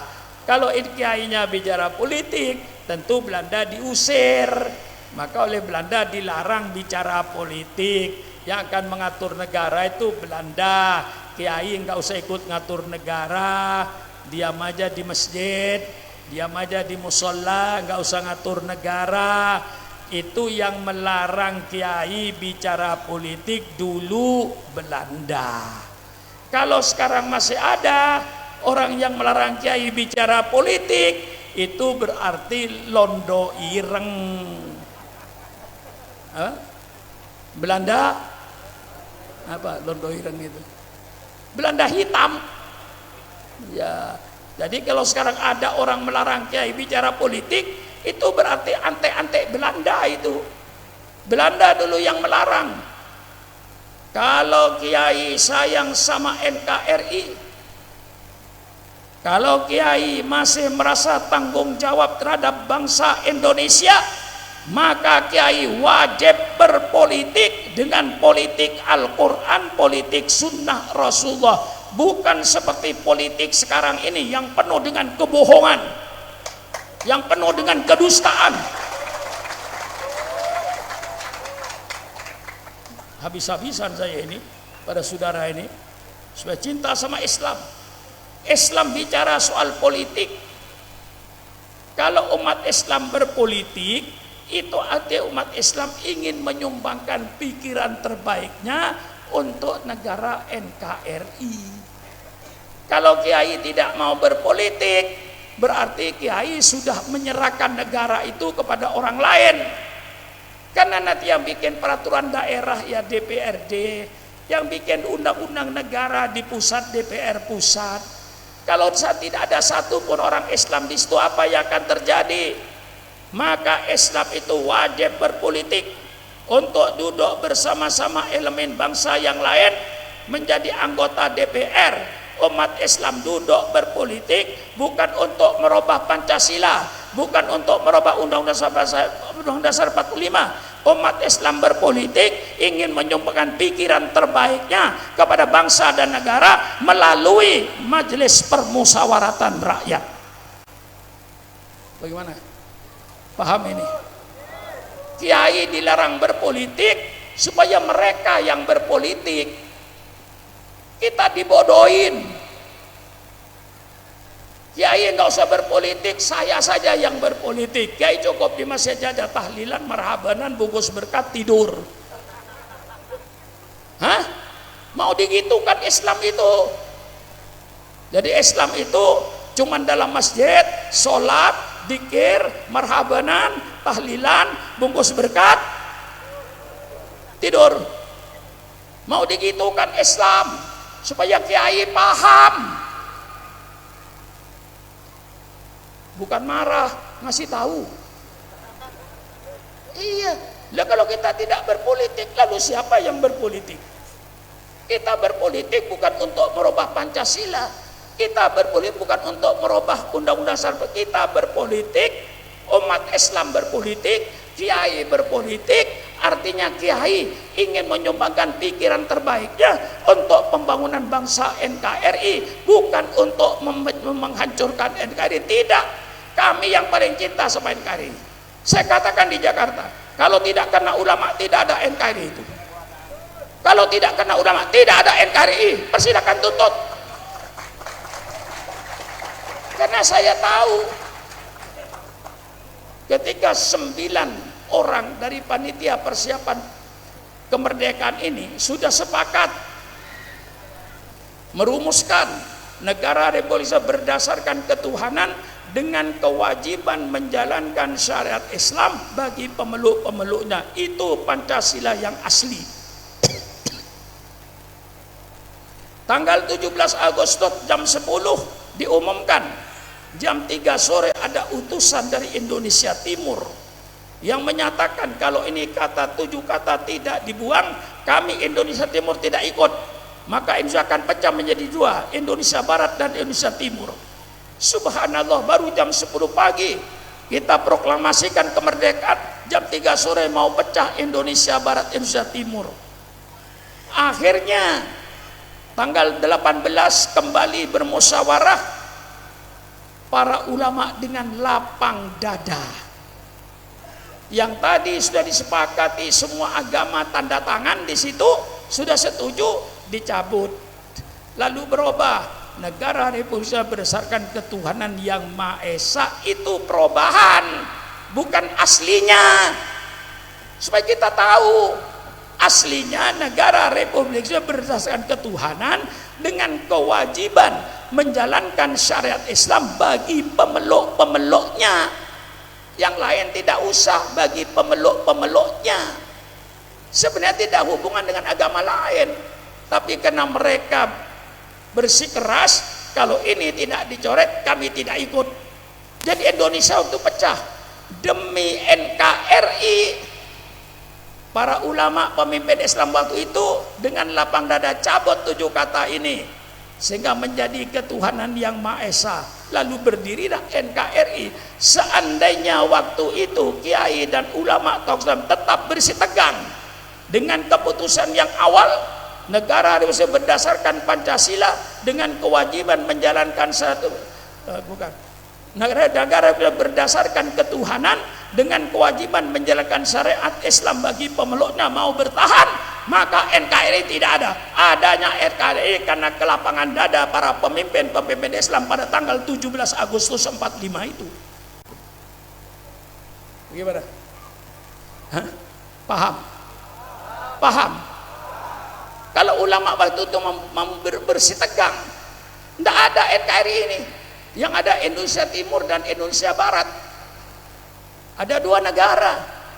Tapi karena NKRI inilah para ulama tokoh Islam waktu lapang dada. Baik, sudahlah coret itu.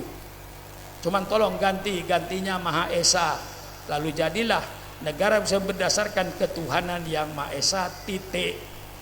Aslinya supaya sudah tahu Indonesia berdasarkan ketuhanan dengan kewajiban menjalankan syariat bagi pemeluk-pemeluknya. 7 kata itu minta dicoret. Kalau tidak dicoret, kami Indonesia Timur tidak ikut merdeka, mau berikan negara sendiri Indonesia Timur. Kita ini masuk Indonesia Barat nanti. Nah, demi NKRI lapang dada para tokoh Islam sudah dicabut, gak apa-apa. Asal NKRI tetap utuh. Nah, di sinilah saudara-saudara, maka Islam bicara politik. Kalau ditanya kiai-kiai, mengapa Islam bicara soal politik? Jawabannya gampang. Supaya pelaku-pelaku politik itu berakhlakul karimah. Siapa pelaku politik? Mulai bupati ke atas. Bupati pelaku politik, wali kota pelaku politik, DPRD tingkat 2 pelaku politik, DPRD tingkat 1 pelaku politik, gubernur pelaku politik, presiden pelaku politik, menteri pelaku politik, pejabat-pejabat pemerintah pelaku politik. Mengapa Islam bicara politik? Jawab saja kiai, Islam bicara politik, Al-Quran bicara politik, supaya pelaku-pelaku politik terdiri daripada manusia-manusia yang bermoral, manusia-manusia yang berakhlak. Jangan jadi pemimpin di Indonesia akhlaknya akhlak preman, akhlak perampok. Bagaimana? Habis-habisan saya ini saudara. Padahal saya sudah tua loh. Tahu umur saya. Kalau tahun Hijriyah, saya ini sudah umur 82 tahun lebih. Enggak pantas pidato begini nih. Umur sudah 82 tahun lebih. Ya, kalau bulan Miladiah, saya umur 81 lebih. Tapi saya katakan di Jakarta, umur saya 81 lebih. Tapi jangan Anda coba-coba mau merusak Islam, mau menghancurkan Islam, jangan coba-coba. Kalau saudara ada niat untuk merusak Islam, maka Syukron Makmun yang umurnya 81, komputer saya berputar jadi umur 18.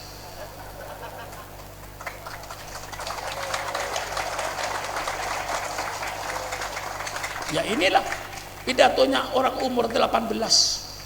Bukan pidatonya orang umur 82 tahun sudah kakek-kakek. Ini kalau Islam mau diganggu, mari kita hidup rukun. Islam bicara politik, oh kalau minta ayat-ayat politik terlalu banyak di Quran dan hadis. Kullukum ra'in wa kullukum mas'ulun an ra'yatihi. Setiap kalian ada pemimpin, setiap pemimpin jangan enak-enak jadi pemimpin makan duit rakyat. Mas'ulun an ra'yatihi, nanti engkau akan dimintai pertanggungan jawab atas kepemimpinanmu. Politik 100%. Innallaha ya'murukum an tu'addul amanati ila ahliha wa idza hakamtum bainan nas an tahkumu bil adli. Ini politik supaya pelaku-pelaku politik, orang-orang yang baik-baik, jangan kau serahkan. Innallaha ya'muru an tu'addul amanati ila ahliha. Sesungguhnya Allah menyuruh kalian agar menyerahkan jabatan-jabatan kepada ahlinya. Jangan sembarangan mengangkat ketua RT, jangan sembarangan mengangkat ketua RW, jangan sembarangan mengangkat kepala desa, jangan sembarangan mengangkat bupati, jangan sembarangan mengangkat ketua DPR, jangan sembarangan mengangkat gubernur, jangan sembarangan mengangkat DPR tingkat 1, jangan sembarangan mengangkat presiden, jangan sembarangan mengangkat menteri. Berilah jabatan ini kepada ahlinya kalau tidak ingin negara ini hancur. Quran bukan surat Ma'mun, Quran. Wa idza hakamtum bainan nas an tahkumu bil adli. Kalau kau menetapkan hukum di antara manusia, tetapkan hukum yang adil. Quran ini, politik ini. Sampai Rasulullah bersabda, idza duyatil amanatu fantadiri sa'ah. Kalau di tengah-tengah masa sudah hilang kepercayaan, amanah sudah hilang di tengah-tengah bangsa, kata Rasulullah, tunggulah hancurnya bangsa itu. Lalu Rasul ditanya, wa kaifa idu'atuha ya Rasulullah, bagaimana hilangnya kepercayaan, bagaimana hilangnya amanah Rasulullah?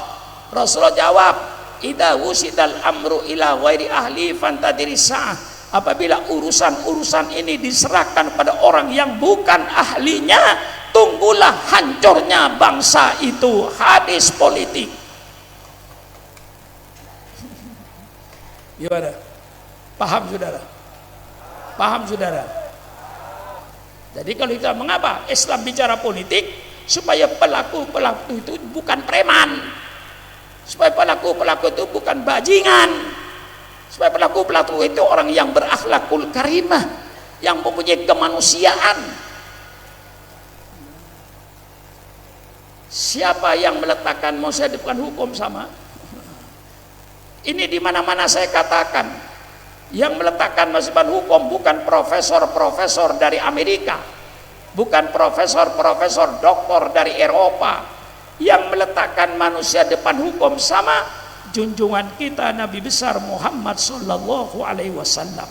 Persilakan baca kitab Riyadhus Shalihin, ketika seorang wanita dari golongan Al-Mahzumiyah mencuri yang harus dipotong tangannya.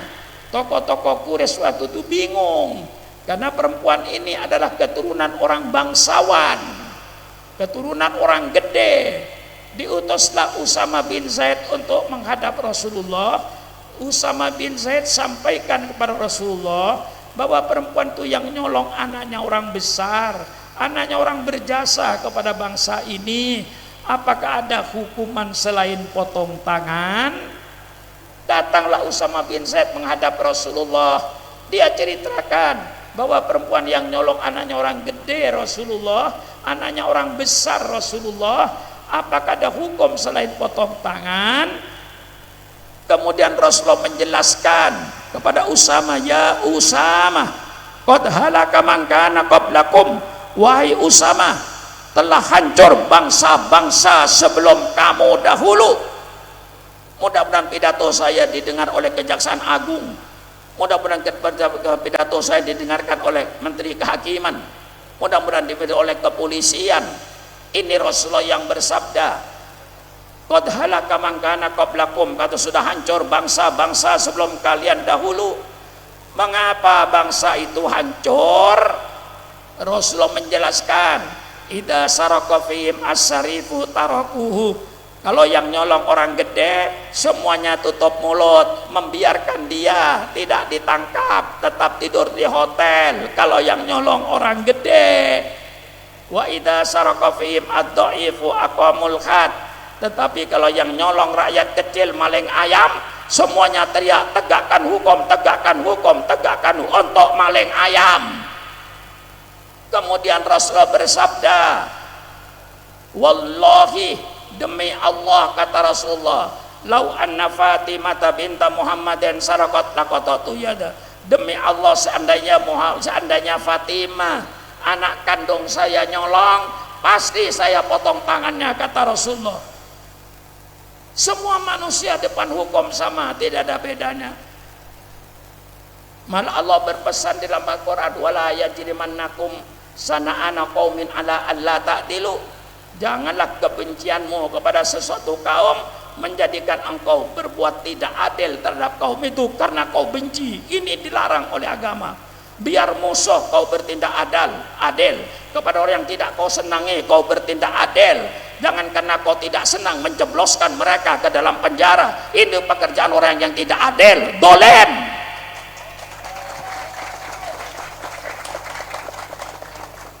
Inilah Islam sempurna. Mulai dari WC sampai presiden pidato saya. Ya. Hah? Mulai dari mana pidato saya tadi? Mulai dari WC sampai presiden. Itulah kepemimpinan yang diharapkan oleh Islam. Kriteria pemimpin dalam Islam paling indah. Mengapa? Islam menyuruh, pilihlah pemimpin yang siddiq, pemimpin yang jujur, bukan pemimpin yang bohong. Carilah pemimpin yang amanah, pemimpin yang terpercaya, bukan pemimpin yang berkhianat kepada rakyatnya. Cari pemimpin yang tabligh, pemimpin yang menyampaikan kejujuran, yang transparan memimpin, sampaikan kejujuran, jangan kebohongan yang disampaikan. Cari pemimpin yang fatona, pemimpin yang cerdas, pemimpin yang pinter. Mengapa kita cari pemimpin yang pinter? Supaya kalau rakyatnya sulit, kalau pemerintah pinter, insya Allah bisa mengeluarkan rakyatnya dari kesulitan. Tapi kalau pemimpinnya bodoh, rakyatnya sulit, rakyat susah sampai kiamat, rakyat tetap sulit karena pemimpinnya tidak bisa mengeluarkan rakyat dari kesulitan. Maka dalam Islam, siddiq, amanah, tabligh, fatodah. Wah, lengkap ngaji saudara itu. Karena sudah dari WC sampai ke presiden, berarti pidato saya selesai, apa lagi? Yang akan dibicarakan, dapur sudah, ya, kamar mandi sudah, kamar tidur sudah, kamar tamu sudah, ber-RT, ber-RW, bermasyarakat sudah. Bagaimanapun kita fanatiknya kepada Islam, tapi Allah memerintahkan agar kita hidup rukun dalam berbangsa dan bernegara. Itu pesan Al-Quran, toleransi antar umat beragama. Artinya saling hormat menghormati antar umat beragama, saling harga menghargai antar umat beragama. Tapi bukan berarti membenarkan semua agama, membenarkan semuanya kafir murtad. Kalau sudah berkata semua agama benar, kafir. Kalau sudah berkata semua agama sama, murtad. Jelas. Tapi saling menghargai wajib. Hidup rukun satu bangsa, bangsa Indonesia. Malah Quran memesan, la tasubbul ladina yad'una min dunillah fayasubbullah adwan biwari ilmin. Hai orang-orang yang beriman, kau jangan menghina orang-orang yang menyembah kepada selain Allah, karena nanti mereka akan menghina Allah, timbullah permusuhan tanpa ilmu di antara kamu. Maka dilarang kita menghina agama orang lain. Mari kita hidup saling hormat menghormati antar umat beragama, saling harga menghargai antar umat beragama. tapi bukan berarti membenarkan semua agama. Lakum dinukum waliyadin, agamamu agamamu, agama saya agama saya. Jadi Rasulullah Shallallahu Alaihi Wasallam pernah ditawarkan oleh orang Quraisy, hai Muhammad, apa maumu? Kalau kau ingin kedudukan dan jabatan, kami angkat engkau sebagai raja di negeri Mekah ini, tapi dengan syarat kau berhenti jadi nabi. Artinya jangan menjalankan agamanya lagi. Muhammad, apa maumu Muhammad? Kalau kau ingin menjadi orang kaya, kami seluruh penduduk Mekah siap untuk mengumpulkan harta kami. Kami serahkan kepada engkau Muhammad, sehingga engkau menjadi orang yang terkaya di negeri Mekah ini Muhammad. Tapi dengan syarat, berhentilah kau jadi nabi. Muhammad, apa maumu? Kalau kau ingin kawin dengan gadis-gadis di kota Mekah ini, semua anak perawan di kota Mekah saya kumpulkan.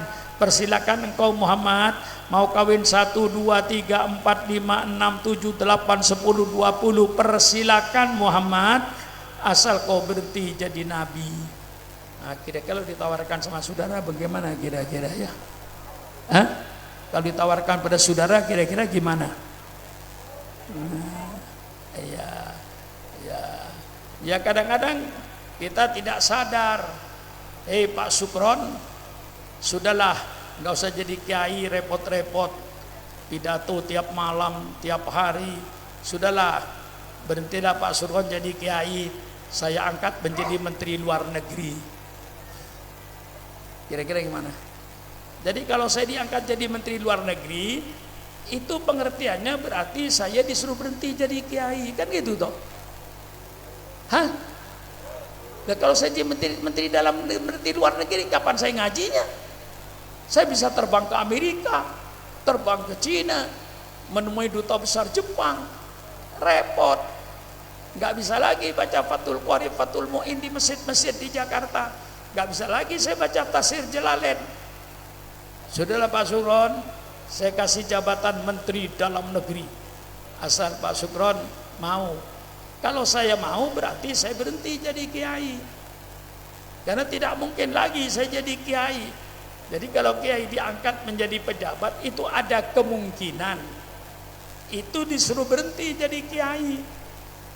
Ya contohkan, saya nggak contohkan orang, ya saya aja misalnya, saya diangkat menjadi menteri luar negeri, ya sama saja dengan saya disuruh berhenti jadi kiai di Indonesia. Nah ini Rasulullah ditawarkan semacam itu. Rasulullah didatangi, ya Muhammad, sudahlah supaya negeri Mekah damai, begini ajalah, 1 minggu atau 1 bulan saya ikut agamamu, saya sholat seperti kau, tapi nanti giliran kami menyembah berhala Lata wal Uzza, engkau Muhammad ikut kami, gantian sajalah, seminggu atau sebulan. Rasulullah tidak menjawab. Didatangi lagi, begini ajalah Muhammad, kalau kau tidak mau gantian, bersama-sama ajalah. Kalau ketika kami menyembah berhala, engkau dengan umatnya menyembah berhala kayak kami. Begitu engkau sembahyang, saya sembahyang kayak engkau, ayo bersama-sama aja. Barulah Allah turunkan Al-Quran yang tegas. Ini namanya dalam ilmu tafsir asbabun nuzul. Sebabnya turunnya surat Al-Kafirun. Qul, katakanlah oleh engkau Muhammad, ya ayyuhal kafirun, hai orang-orang kafir, la a'budu ma ta'budun, saya tidak menyembah apa yang kau sembah. Wala antum abiduna ma'abud, dan kau pun bukan penyembah apa yang saya sembah.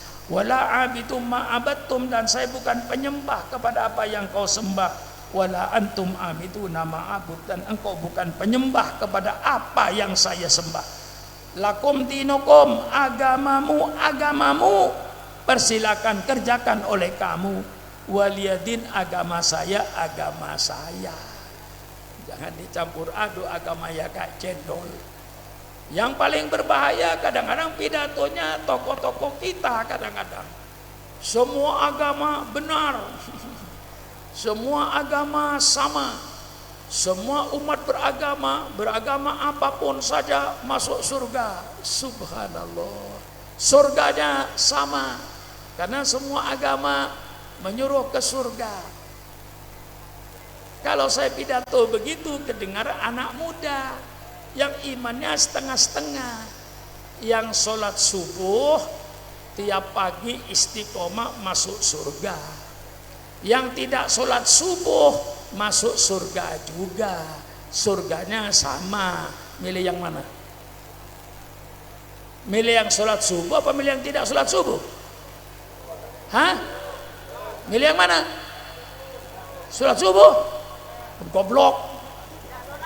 Surganya sama kok. Yang sholat subuh, dengarkan saya, yang sholat subuh masuk surga, yang tidak sholat subuh masuk surga. Surganya sama. Milih yang mana? Yang milih tidak sholat. Mengapa milih sholat susah-susah? Hah? Yang puasa Ramadan masuk surga, yang tidak puasa Ramadan masuk surga. Surganya sama. Milih yang mana? Ini untuk memurtadkan saudara, ini bahasa ini. Sebab Islam murtad dengan logika yang kayak benar. Sekarang pertanyaannya, mengapa Syukron Makmun sholat subuh? Perlu saya jawab? Perlu saya jawab? Dengarkan, pasang kupingmu. Saya jawab, mengapa Syukron Makmun sholat subuh? Karena saya yakin dengan sholat subuh insya Allah Syukron Makmun masuk surga. Tidak sholat subuh masuk neraka. Hah? Paham? Mengapa Syukron Makmun puasa Ramadan? Karena saya yakin dengan puasa Ramadan insya Allah Syukron Makmun masuk surga. Tidak puasa Ramadan masuk neraka. Jangan semua agama masuk surga. Agama apa saja masuk surga. Surganya sama. Yang boleh pacaran masuk surga, yang melarang pacaran masuk surga juga. Surganya sama. Anak muda milih yang mana? Hah? Pasti melepaskan agamanya, melepaskan Islam. Ini pidato penipuan ini. Dan kalau di televisi sudah mendengar orang pidato begitu, tokoh Islam itu tokoh penipu itu. Umpama ada itu tokoh penipu, semua agama sama, semua agama benar, semua agama tujuannya ke surga, maka umat beragama apapun saja nanti semuanya masuk surga. Subhanallah. Itu untuk memurtadkan saudara, supaya saudara keluar dari Islam. Untuk apa susah-susah sholat subuh tiap pagi? Untuk apa puasa Ramadan? Kata Pak Syukron, agama apapun saja nanti masuk surga dan surganya sama. Ini logika yang akan merusak akidah saudara sekarang ini. Dan ini banyak sekali sekarang dibawa oleh tokoh-tokoh kita. Supaya anak-anak muda yang imannya setengah-setengah itu bisa meloncat, bisa keluar. Untuk apa beragama Islam? Kata Pak Syukron semuanya masuk surga kok. Yang sholat subuh masuk surga, yang tidak sholat subuh masuk surga. Ngapain saya sholat subuh? Nah, inilah penipuannya. Maka saya katakan, kita hidup berbangsa ini antar umat beragama saling harga menghargai, saling hormat menghormati antar umat beragama, tapi bukan berarti membenarkan semua agama. Membenarkan semua agama kafir, murtad. Bagaimana jelasnya? Nah, ini kewajiban saya kira cukup sekian saja. Terima kasih kepada seluruh panitia atas segala pengorbanannya. Terima kasih kepada saudara-saudara yang bersimpatik dengan panitia ini, baik segala sumbangannya. Mudah-mudahan Allah menerima amal saudara sebagai amalnya orang jihad fi sabilillah. Sekian saja, kurang lebihnya saya minta maaf. Wallahul muwaffiq ila aqwamit thoriq. Wassalamualaikum warahmatullahi wabarakatuh. Oh ya, saya disuruh berdoa ya. Mari kita baca Fatihah ya. Baca Fatihah dengan doa. Mudah-mudahan para alim ulama, guru-guru kita dan keluarga-keluarga kita yang telah dipanggil oleh Allah Subhanahu wa taala, kita doakan Mudah-mudahan Allah menerima amal soleh mereka, mudah-mudahan Allah mengampuni dosa mereka, mudah-mudahan kita yang dipanjangkan umur selalu mendapat taufik, mendapat hidayah dari Allah Subhanahu wa taala, sehingga kita berjalan di atas jalan yang lurus, jalan ahli sunnah wal jamaah. Dan mudah-mudahan kita dijauhkan oleh Allah dari segala macam bencana, segala malapetaka, segala macam penyakit yang sedang melanda di dunia ini. Mudah-mudahan Allah melindungi kita, menjaga kita. Al-Fatihah biniyatil qabul wa tamami kulli su'lin wa ma'mul ala kulli niyatin salihah wa ila hadratin nabiyil mustafa Muhammadin sallallahu alaihi wasallam. Al-Fatihah. A'udzu billahi minasyaitonir rajim. Bismillahirrahmanirrahim. Alhamdulillahirabbil alamin arrahmanir rahim maliki yaumiddin. Iyyaka na'budu wa iyyaka nasta'in. Ihdinas siratal mustaqim. Siratal ladzina an'amta 'alaihim ghairil maghdubi 'alaihim waladdallin. Amin.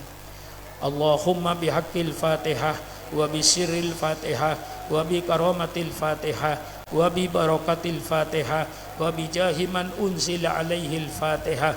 Ya farijal ham, ya kashifal gham, ya man li 'abdi yaghfir wa yarham, ya dafi'al bala idfa' annal bala, ya dafi'al ilfa'al bala wal waba wa ta'un wa virus corona min baladina hada khassah wa min buldanil muslimina ammah.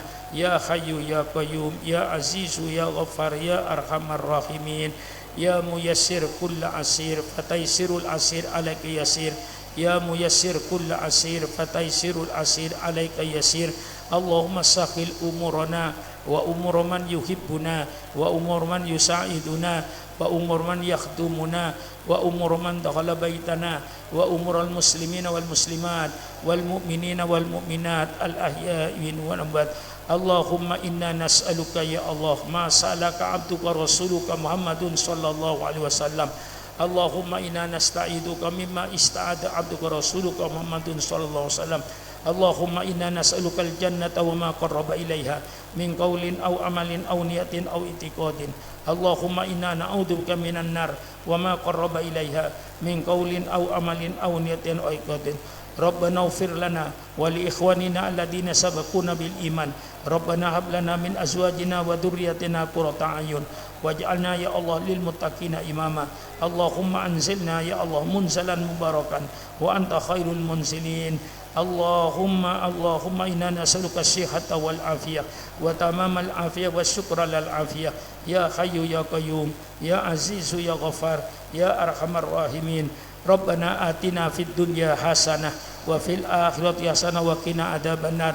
Subhana rabbika rabbil izzati amma yasifun wa salamun alal mursalin walhamdulillahi rabbil alamin. Kurang lebihnya saya minta maaf. Wassalamualaikum warahmatullahi wabarakatuh.